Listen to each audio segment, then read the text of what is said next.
Pernah nggak sih kamu mikir, gimana ya caranya bayar pajak lebih sedikit tanpa harus ngumpet dari petugas pajak? Nah, kamu nggak sendiri. Banyak orang, termasuk perusahaan besar, bertanya hal yang sama. Dan disinilah muncul dua istilah yang sering banget bikin orang bingung. Tax avoidance dan tax evasion. Kedengarannya mirip ya, tapi satu bisa bikin kamu kaya, yang satu bisa bikin kamu pakai baju orange. Bedanya apa? Yuk, kita bedah pelan-pelan. Oke, pertama kita bahas tax avoidance. Ini tuh kayak main catur. Kamu mikir beberapa langkah ke depan, nyari celah, dan pakai aturan yang ada buat keuntungan kamu sendiri. Misalnya nih, kamu buka usaha, terus kamu tahu ada pengurangan pajak kalau kamu investasi di alat produksi dalam negeri. Ya udah, kamu beli alat itu. Pajaknya berkurang, dan itu sah. Legal 100%. Bahkan kadang negara nyuruh kamu buat ngelakuin hal itu karena emang pengen ngedorong pertumbuhan ekonomi. Contoh lain, perusahaan gede kayak Google atau Starbucks, mereka bisa nyusun struktur keuangan internasional yang kompleks banget, supaya pajak yang mereka bayar bisa ditekan sekecil mungkin. Mereka pakai aturan, bukan nyolong. Memang banyak yang kritik, tapi ya kalau aturannya memperbolehkan, salah siapa coba? Nah, beda cerita sama tax evasion. Kalau ini udah main belakang. Kayak kamu dapat penghasilan tapi pura-pura lupa lapor. Atau bikin laporan palsu, markup biaya, bikin invoice fiktif. Nah, yang kayak gini udah masuk wilayah pidana. Ini kayak kamu nyetir lawan arah terus bilang, tapi kan jalannya sepi. Gak bisa, bro.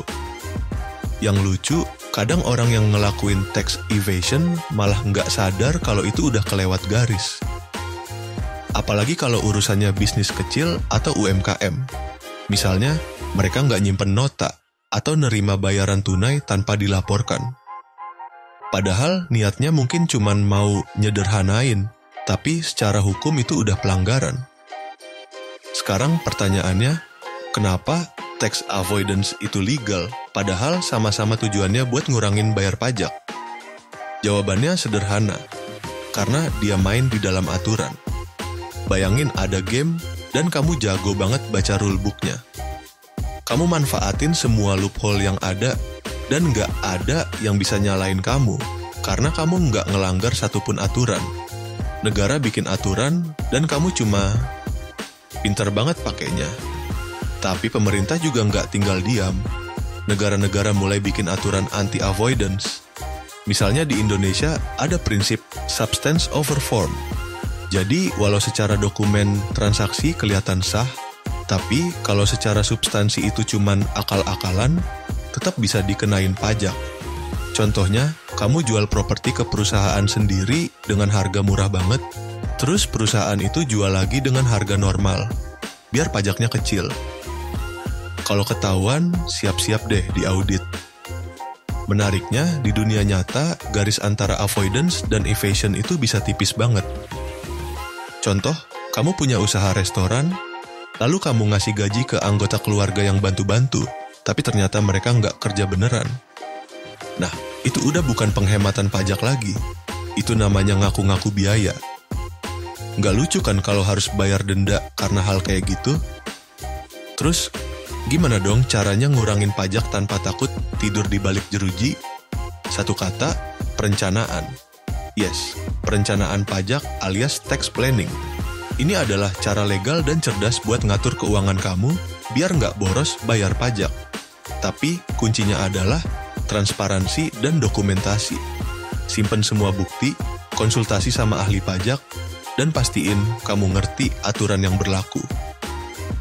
Kadang-kadang, cuma gara-gara kamu salah kode akun atau telat lapor, kamu bisa kena sanksi. Sayang banget kan? Oh iya, di Indonesia sendiri, DJP udah makin canggih. Mereka udah pakai big data, kerja sama lintas negara, dan makin jago lacak transaksi digital. Jadi kalau kamu masih main petak umpet, mending stop deh. Zaman sekarang, jejak digital kamu lebih mudah ditelusuri daripada kamu ngapus histori Google Chrome. Jadi kesimpulannya, tax avoidance is kabia legal, tapi harus hati-hati. Jangan sampai kebablasan. Tax evasion equals illegal. Risiko tinggi, bisa masuk bui dan merusak reputasi. Mendingan kamu belajar cara ngatur pajak dengan benar daripada ngumpet-ngumpet kayak main petak umpet sama negara. Karena ujung-ujungnya, yang rugi ya kamu sendiri. Oke, kalau kamu ngerasa video ini ngebuka wawasan kamu, kasih like ya.